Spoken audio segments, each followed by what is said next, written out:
Aloha, everyone. I'm Michelle Melendez, Blossom Inner Wellness, and it's my pleasure again to interview Pam Popper. And Pam is the president of Wellness Forum Health, which offers direct-to-consumer healthcare services and education. Her business has been established for over 25 years.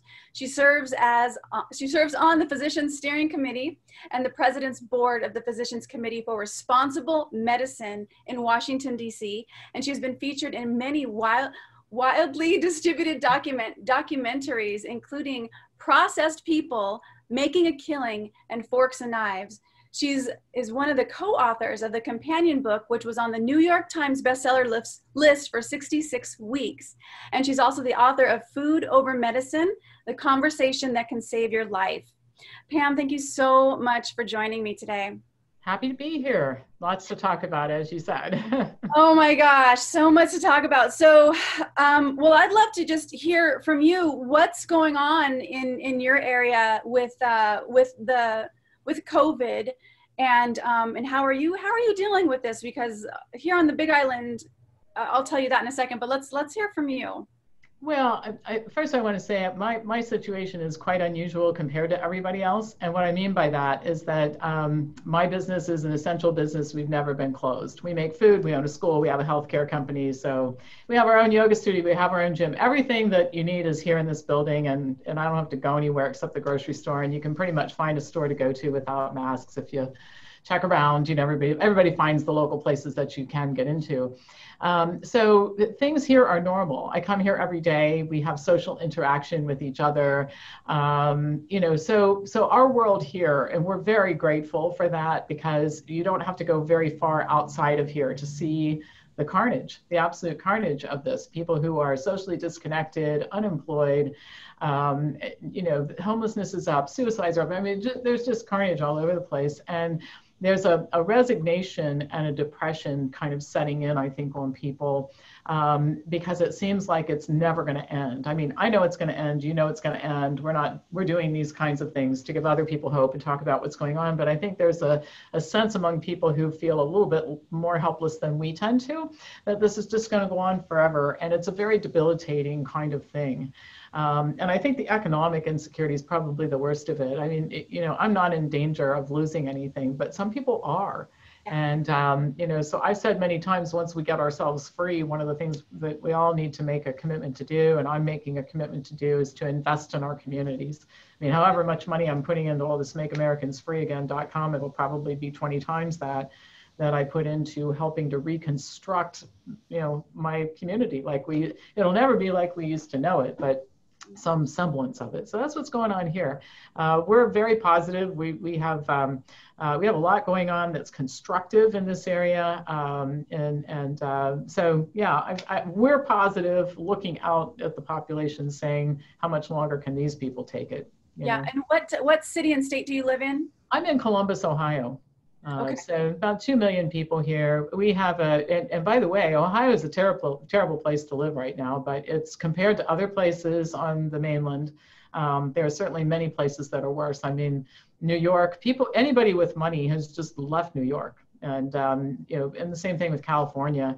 You just get the heck out of these kinds of places, because they're run by really despotic kind of people, So as bad as it is here, it's significantly worse in other places, and I'm grateful for that too.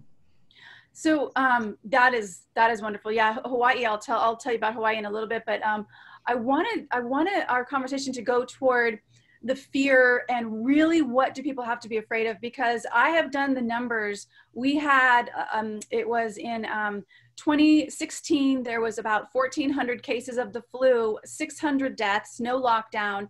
The year before that was roughly about the same amount of cases, with about 400 people who transitioned, died from it. This year, we've had 7,000 cases of COVID. 50 people have transitioned with or of it. I don't even know, but I do know the first cases who died with it, not of it, which is different. So what is there, people are afraid. I have family members who won't go and get their hair done because they don't want to go to the salon. And so what do you say to people when they say, well, I've had people die and I know somebody who's died of COVID? Like, what do you say to them? What's I think the first thing is I've had people die in car accidents, and I've had people, people die on airplanes. If you're going to play that game, people die doing all kinds of things. People die for all kinds of reasons. So I think that's ridiculous. I think the big thing, I think there are three groups of people, and I'm a real practical person. Okay, you don't know me really well, but I have a limited amount of time because I have like 19 jobs before the COVID thing came along, because we do a lot of things here. And so I think we have three groups of people in this country. We got to get real focused on how we can make a difference. We have the people, and it started out in May, or March rather. You had the people who believed that there was a problem. You had the people in the middle who were so preoccupied trying to figure out, what am I going to do? My kids are home, my business is closed. And then you had the people like me who had the luxury of sitting back and thinking about this a little bit, like you, who are saying the numbers just don't make any sense. Okay, so something's seriously wrong. All right, so what's happening now is the group in the middle have come out of the fog of what am I going to do, and my kids are home, and they're starting to look around and say, wait a minute, this doesn't make any sense. They're joining us, all right? The people who believe this from the get-go, who still believe it, I don't think there's anything we're going to say to them that is going to make a difference, because we're talking about, and I, in addition to being a practical person, and I'm saying this because if we waste our time trying to convince these people, we're going to miss the opportunity to help and save ourselves, really, okay? So the bottom line is that these people who still believe that there's a problem and think that what we're doing is okay, it represents a level of stupidity, and I'm going to use this word, okay, and I mean it.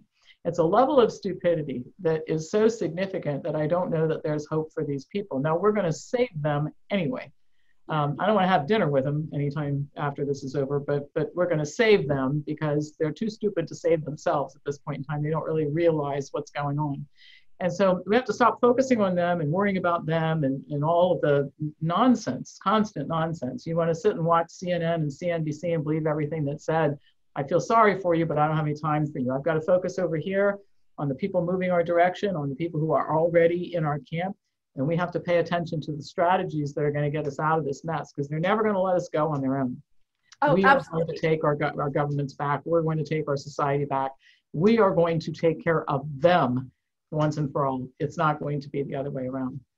Absolutely. And one thing that, because I have a family member again who is always on the television. So if you're watching this going, what is she talking about? This is what they say. You have to understand programming. And that's actually what the television is. And so, Pam, can you talk a little bit about the programming that is designed to create the fear for this virus that is going to, that has put people in a position of making it okay that their freedoms are being taken away? Right. Well, there's a chapter in my book on this topic, which is coming out soon, called The Perfect Storm. And it's very early in the book, and it sets out how the people who orchestrated this knew that they could get away with it. And they knew they could get away with it because the medical system was corrupt, government was intrusive, and people were allowing it. Decades of public education creating stupid people. Seriously, stupid. We call them educated, but a lot of these people have PhDs and they're buying this nonsense. But a very important part of it was a very compliant media. And just to give you an idea of why the media is so compliant, first of all, the way that news is reported right now, and has been this way for a long time, and back when the news was reported as a point of view, okay, not the news, not what happened today, but what I think about what happened today and what I want you to think about what happened today. That started a few years ago, and it was a very subtle change, and people like me stopped watching it because I don't really care what somebody at 6 o'clock thinks about the stuff that happened during the day. I want to make my own decision about it, so I just want the facts, all right? So people like us kind of dropped out of that. And I guess to a certain extent, when I stopped looking at any of it, I didn't realize really how bad it had gotten. But one of the reasons is, guess who the big advertisers are for media? The biggest are the drug companies, the vaccine makers, which is part of the end game here. So the bottom line is that the people who designed this knew that they could count on the media to lie every day, to misrepresent every day, to censor every day. There's incredible amount of censorship going on, and a lawsuit was just filed against the big social media companies for censorship. And just a lot of people don't know this because they don't talk about this on the mainstream news, but there was a really ridiculous situation that happened before this nonsense started. It was late 2019 when a group of kids from Covington, Kentucky, or in Washington, D.C., I don't know if you know about this, but and this is the how bad it had gotten and what's being done about it that never gets reported. So this group of kids was in Washington, D.C., and as you know, if you're filming something and there are a lot of people involved, and when kids are making trips to Washington, D.C., there's lots of people around. If you've ever been to D.C. during regular times, not like right now, tons of people. So anyway, this kid from a Catholic high school, must have been maybe 15 years old, Nick Sandmann, I think was his name. This guy who's a Native American drummer keeps walking toward this Nick Sandmann. And you see Nick Sandmann start to look a little bit alarmed. And so they called him a racist and all this, all the terms that get thrown at you whenever you have a reaction to something. Well, what you couldn't see was that there were a group of very large criminal type people menacing right behind him. You couldn't see that in the film. So long story short, it turns into a Twitter storm, and celebrities got in on the deal, and they're talking about this privileged white kid and his inappropriate response to the Native American guy, and on and on and on. Well, he hired a law firm. The first thing they did is law firm went to everybody, all CNN, MSNBC, all these, New York Times, said, correct the record and we'll leave you alone. They refused to do it. So they sued all of them. This kid's going to be the first billionaire before the age of getting a driver's license in the history of our country, because 2 have already settled for undisclosed amounts, okay? And so the lawsuit is against all these media companies and against the celebrities and politicians who refused to change their Twitter feed after being presented with evidence that they had reported the wrong thing, okay? So the bottom line is that that's how corrupt the media is, that even when they report the wrong thing, they refuse to adjust it when presented with evidence. And now they're being sued, and the courts they're settling. Why would they settle if they thought that they were okay? They're settling for enormous amounts of money because they know that if they get into a court, all you have to do is watch this film that's taken from another direction, and you'll clearly see. And all these companies were provided with it. So that was a long story, but I wanted to make sure that people really understand the extent to which the media reports every day, all day long, false information. And they're counting on you. If you are a person who's bought this nonsense watching this, it's highly unlikely, but if you are, I want you to take this, just start checking things out. You don't have to check very far to figure out, okay? That's part of the reason why I'm kind of aggravated with people, is if you spent a half hour looking into this on your own, you would know that we're right. And the fact that you're not willing to do it is kind of aggravating, because you're making a bigger mess than we need at this point in time, because you're a co-conspirator to the criminals who've overthrown our government. Yes, absolutely. I completely agree with you. And if you're watching this, please do your research. You owe it to yourself to do your own research to see what it is we're talking about and what a lot of other people are talking about. So there are let me go back to this. I want to say that we have over 7,000 cases, and yet we had a governor that said 14-day quarantine. So people were coming in doing 14-day quarantines, and yet we have 7,000 cases. We've had, again, 51 people who have transitioned died from this. But tell us about the testing with this, because 7,000. Oh, go ahead. The tests are probably. Let's start with the cases. So a very subtle thing, and the media helped him do it. We're focused on cases. So just think about, you said 7,000 cases and 51 die. Well, most people, same thing with the common cold. You get lots of cases every year, but very few deaths. So just think about if everybody got on television every day and all day long, you heard, oh my God, we're up to 1 million people in the United States of America that have a cold. And while we're having this conversation, oh my God, it went to 1,100,000 people. Okay, now that is so obvious. Well, I don't know. I was starting to say this is so obvious that even the sheep would recognize that, but I'm not sure at this point in time. But that's the equivalent of what's going on.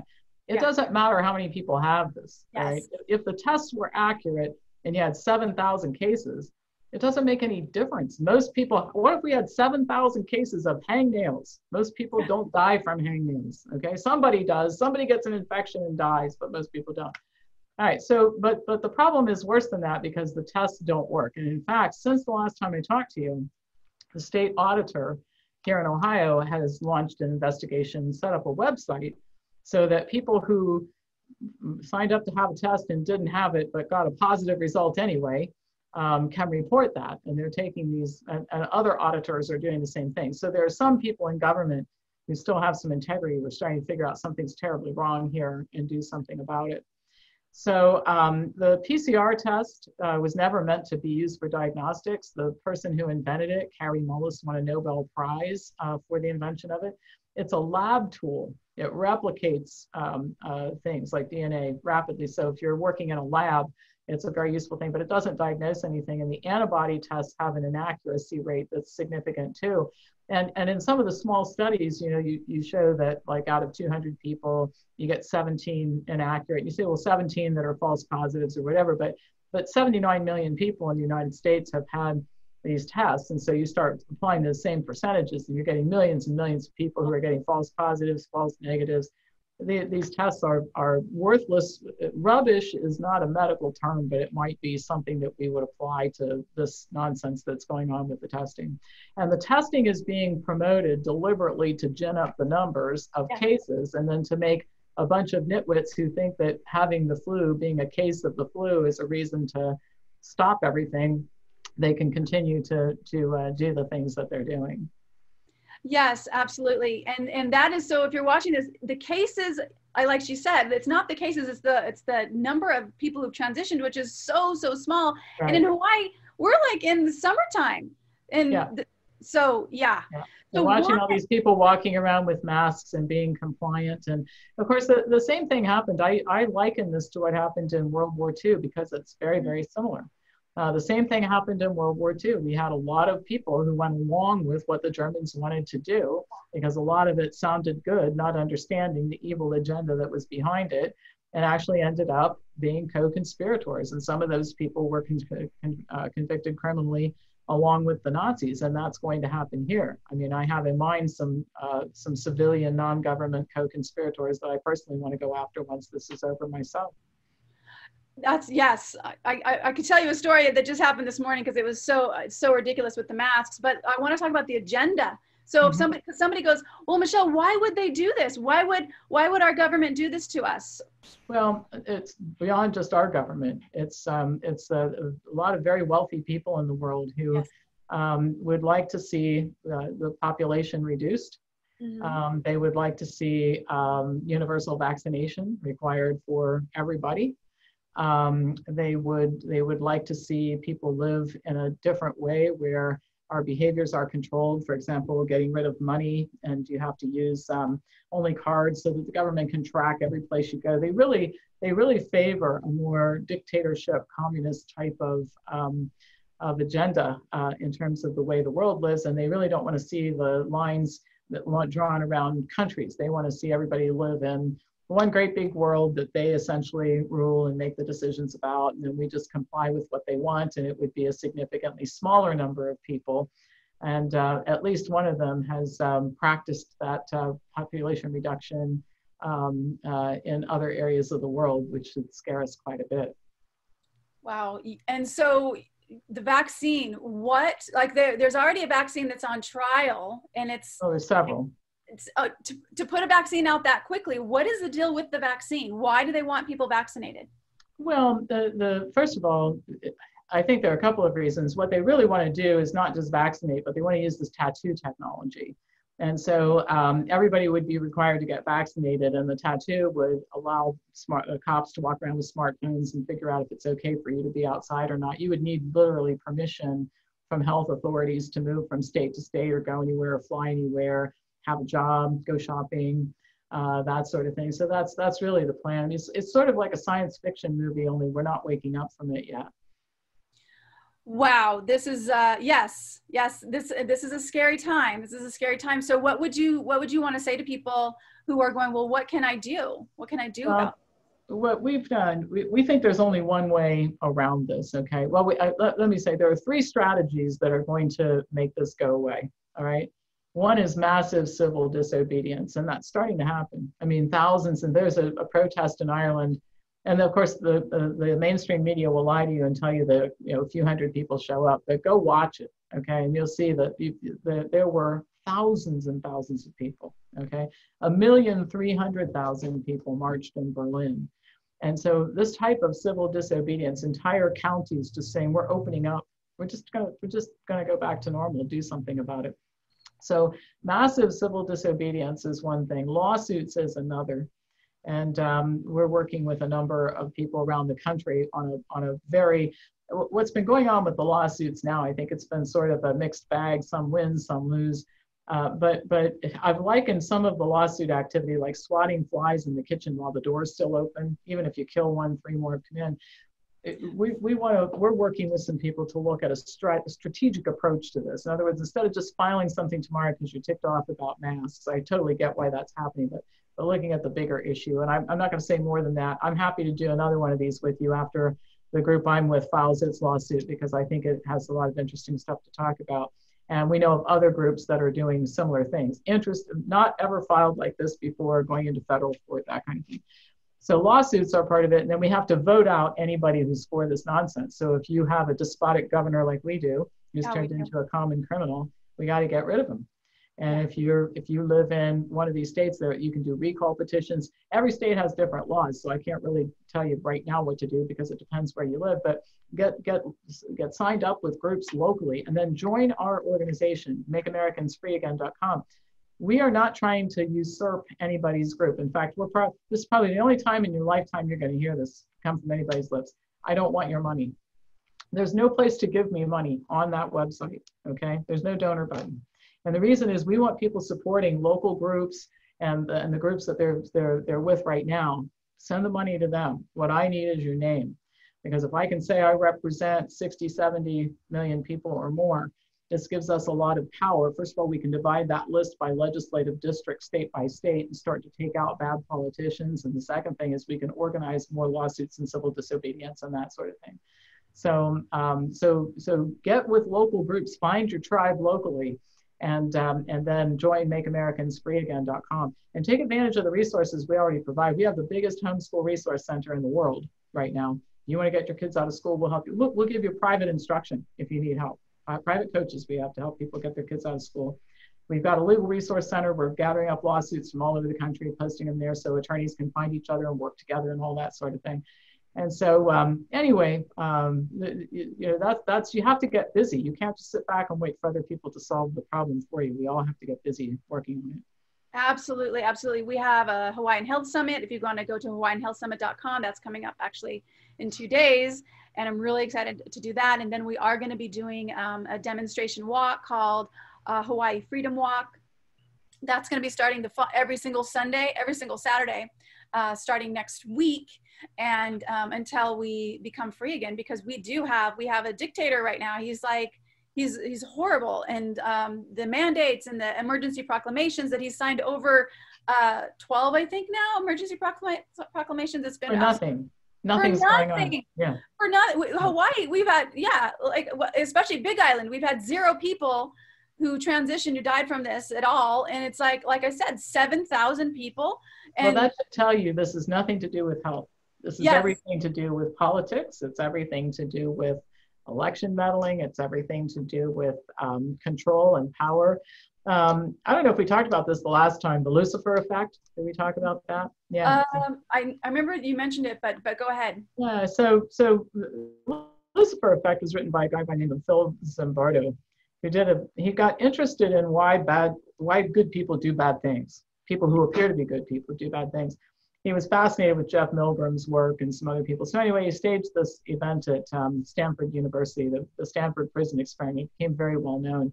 And essentially, without going through all the details of it, what it basically says is if you create the right set of circumstances, a significant percentage of the population will do things that they would swear that they would never do in another environment when asked about it. So I look at the criminal running our state right now, and he used to be a nice guy. In fact, our city magazine did a front cover story on him the month before this started called Mike DeWine, Making Ohio Nice Again.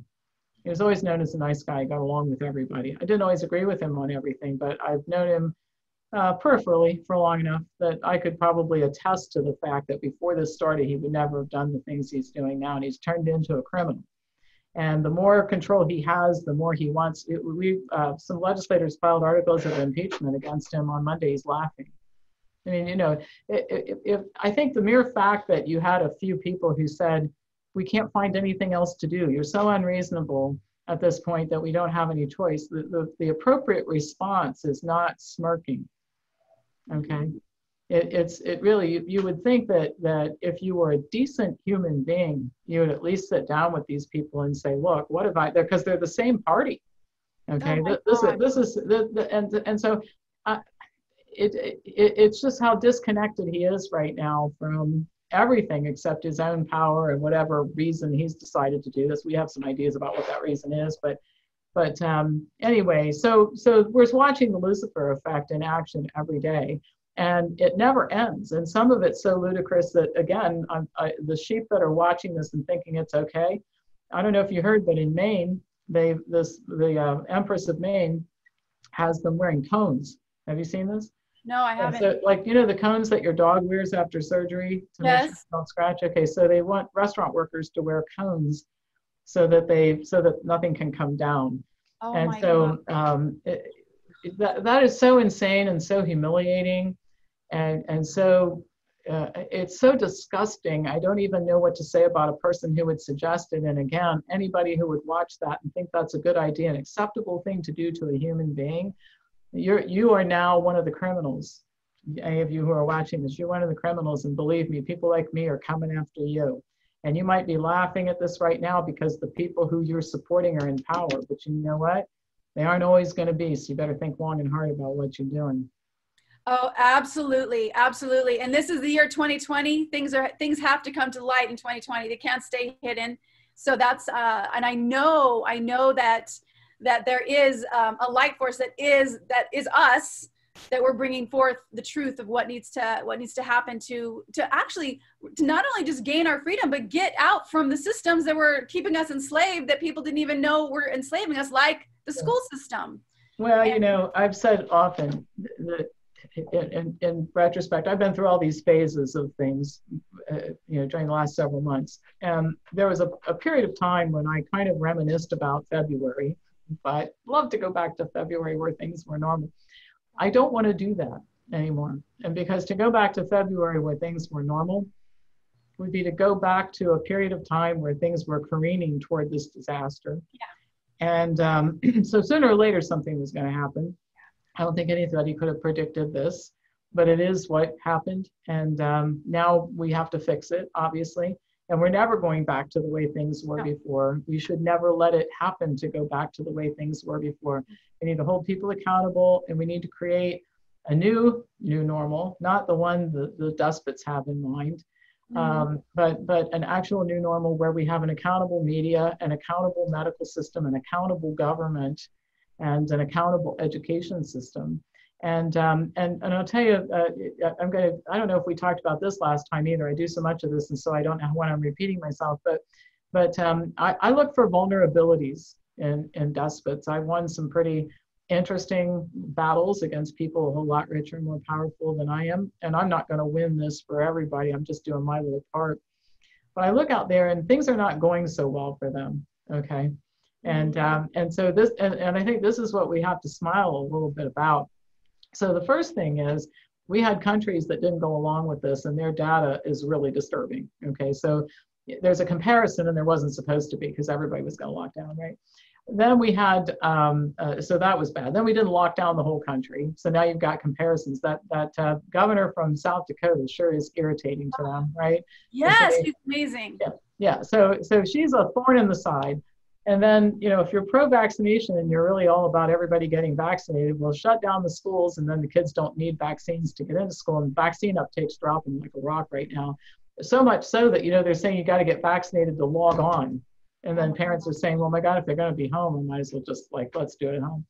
And then if public education is the way you keep people stupid, creating a dystopian environment that nobody wants to send their kids to, well, that's not helping you out much. They're actually doing some research work on messaging that would make people want to get the vaccine, because we're now at over 50% of people saying that they're not going to get it regardless. So the bottom line is that we're not out of the woods. I certainly don't want No, anybody to say, well, it looks like everything's under control. I can go take a nap now. We're not there. no. But I will tell you that this isn't going so well, okay, in terms of what the agenda is. And I don't think that they thought that we would rebel quite to the extent that we are. They're having a lot of difficulty sustaining the fear. And I'll tell you what's interesting about it, because I'm up a lot. I only sleep about 3 hours a night, so I have a lot of time to think about stuff, right? So you know how when you have an election, they always say the independents in the middle are going to be the ones who decide. Well, that's what's going to go on here. Mm-hmm. Okay. These two factions that started out being sheep or people who knew what was going on, they kind of cancel each other out. But then you've got this big group in the middle, and where they go is going to determine the outcome. Well, they're not going toward the sheep, because these are the people who I think they weren't thinking about it, not because they're not thinking, but just going back to March, just think about it from an average person's standpoint. My kids are home. I don't know what's going on. My business is closed, or I've got to start working from home, and I don't know how to do that. And so it's kind of hard to think about the global picture of everything when you're just trying to figure out what's going on. Well, those people don't have, we're now calmed down from all of that. Some of them are in terrible condition, and they're looking at how the heck did this happen. And some of them are in reasonably good condition, but they're calmer now. And they're saying, what is going on here? And that middle group is coming our direction. They're not going toward the sheep. And I don't think that that's good for the other side either. And Deborah Birx made a very interesting statement in Alabama last week. She said, now that people know that the death rate's under 1%, it's getting harder and harder to control them. Oh my God. God. What an amazing disclosure. You know, they're even getting so careless that they're letting those kinds of comments out, which that's not a particularly bright comment to make. Not that she's even a particularly bright person, but that's not a very bright comment to make about this, you know.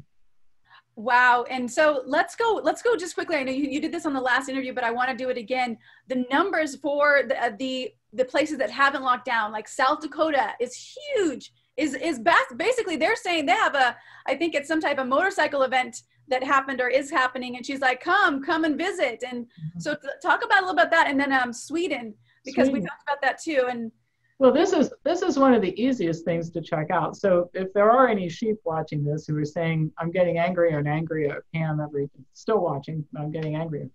Check out the numbers in South Dakota. Check out the numbers in Sweden. Check out the numbers in Iceland, for example. And what you're going to see is, yes, people died there, but because people die of the flu all the time. By the way, in the United States, when people get admitted to a nursing home, their average lifespan is less than 2 years anyway, from the time they're admitted. Mm-hmm. So, and every death matters, and I don't want to be cavalier about anybody dying, because anybody in a nursing home who died, that was somebody's grandmother or uncle or whoever it was, right? Yeah. So we don't want to not take that seriously, but the bottom line is that what the flu season does every year is it moves up the death date for people who are real precarious. And the difference between now and then is that the precarious people used to get the flu and die with their family around. Yeah. And now they get the flu and they die in a room by themselves, having had no human contact for 4 months. And that's a form of cruelty that will have criminal consequences at some point too. So you know, the bottom line is that you can check out if you just did a little cursory check of South Dakota, you would find out that what we're talking about is absolutely true, and you'd stop being so mesmerized by the liars on the mainstream media. Amen. Amen to that. And yes, I was actually out, and I met a 73-year-old woman who had this shop, and I come in and I look at her, and she's like, oh, you don't need that, because I have a shield sometimes, and she's like, oh, you don't need that. This is just her and I. And she said, she says, I'm 73 years old. And she says, and even if this was true, I wouldn't want people for 1% of us population, I wouldn't want to take away everybody's rights to have their own business. We've had shops closed that have been here for years that will never open again. Right. Well, I have a plan for that. I think that some of those places are salvageable. And I think what I want to do 2 things when this is over. Long-term plan. Okay, I got my hands full right now just to manage all the hysterical people. I mean, we get hundreds of calls here every day. I get thousands of emails every day from people who are on the edge. And once in a while I start thinking about, I'm only going to make a couple of videos a week. And then people say, you're keeping me sane. I think, well, I got to keep making videos, right? But anyway, once this is over and we regain our freedom back, we're going to do two things. And I think that a lot of people would want to join with me to do this. The first thing is we need a core of experienced business people. I'm good at business. I'm really good at it. Okay, not to pat myself on the back, but I am. So we need, let's say in Columbus, Ohio, we get dozens of people like me. And we say, look, we're going to make it known that if you own a small business and you closed and you don't think you can make it again, let's revisit that idea. And what if we helped you do it? What if we could renegotiate your lease? Because the landlords are going to want tenants back, right? What if we helped you renegotiate your lease or find another place to be and helped finance you to get inventory or whatever you need? Some of them have inventory. They took it out of the place, right? And then we start looking at, okay, what do you need? Like if you're a flower shop, how many bouquets do you have to send out the first month to get yourself solvent? And then we just make that happen. I mean, if I was helping, if my team was helping somebody like that, I'd send flowers to everybody I know, all right?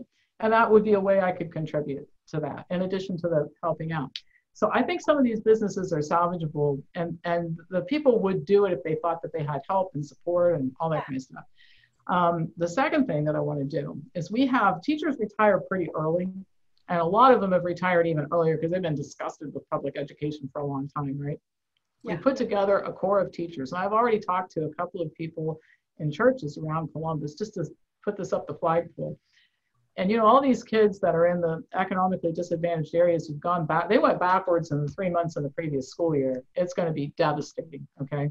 Yeah. And a lot of these kids, their parents want them to have an education. They would want help if we could. And so we basically say, look, get your kids out of these schools that weren't helping them in the first place. We're going to put together this core of teachers, and we're going to be meeting in your neighborhood. We're going to be in the basement of such and such a church, and we're going to have a free teacher who's going to teach these kids and get them to be better than they ever would have been in the public schools. And there, of course, there are going to be some parents who don't care and all that kind of stuff. There are going to be a lot of parents. The fact that you're poor doesn't mean that you don't care about your children's future, right? Absolutely. So I think that those are some things that we can do. It'll be like reconstructing Europe after the war. We're going to have to look at all the devastation, and we're going to have to figure out how are we going to solve problems? How are we going to rescue a generation of kids who are not educated? They weren't doing well before, and now it's worse. How are we going to solve the small business problem? Because not only are those businesses out of business, but we also have a problem with all the people they used to employ, right? So we solve a lot of problems at the same time that way. So that's what we have to do. And we stay focused on this for right now. And then later on, we're going to ask we're going to do this, keep doing this, and we'll round up people to make the world better, rebuild it in a better image than the way it was before. And I really feel that's why this happened as well, because that system, like you said earlier, it couldn't keep going. It couldn't keep going. We need, in this system that we were talking about, is more community. It's bringing each other together. That's exactly what's needed. And what about, are you familiar with the assemblies that are happening around the nation, the different assemblies that are forming the new governments that are? I am. I think that the problem is that, and I think everything is great that people are trying to do, but it kind of reminds me of the discussion of, is this a virus or something else? And you know, that's an interesting discussion to have, but right now we got to focus on getting our freedoms back, okay? Absolutely. And we're not going to form a new government. If anybody thinks that forming a new government is going to happen between now and next year, it's distracting. It's actually distracting. Because if we get all those people into the voter base and we can really take out the despots and start rebuilding with much more ethical politicians, I think that's what we need to focus on. So whether or not we're going to do something like that, this just isn't the time to do it. I guess that's the best way to put it right now. Yeah, so the numero uno is getting our freedoms back with marches, with lawsuits, and with getting the people who think that they're the king or the queen out of their position, and getting more people in who are more for the people. And yes, absolutely. I love that, Pam. anything else? Any last words you want to bring to us? I think we all just need to stay hopeful. We all need to stay connected to our tribe. We all need to have a sense of community. What you're doing is wonderful. Happy to help in any way I can. MakeAmericansFreeAgain.com, lots of resources there. Get your name. If you're an American citizen, get your name in that database. I don't want your money. Nobody's ever going to tell you that. I don't want your money. I want your name in that database, because I need to be able to represent tens of millions of people to help get this done. Okay. Absolutely. Amen. And I already see that happening, and the link is going to be below this video. So aloha to everyone who's watching. You are safe. Get out there, take a stand for your freedom, see what the truth is happening, what has been happening for a very, very long time, and keep watching videos like this that help open you up to understanding what truly is the truth. Yes. So Pam, I love you so much. Much aloha. Thank you. Thanks.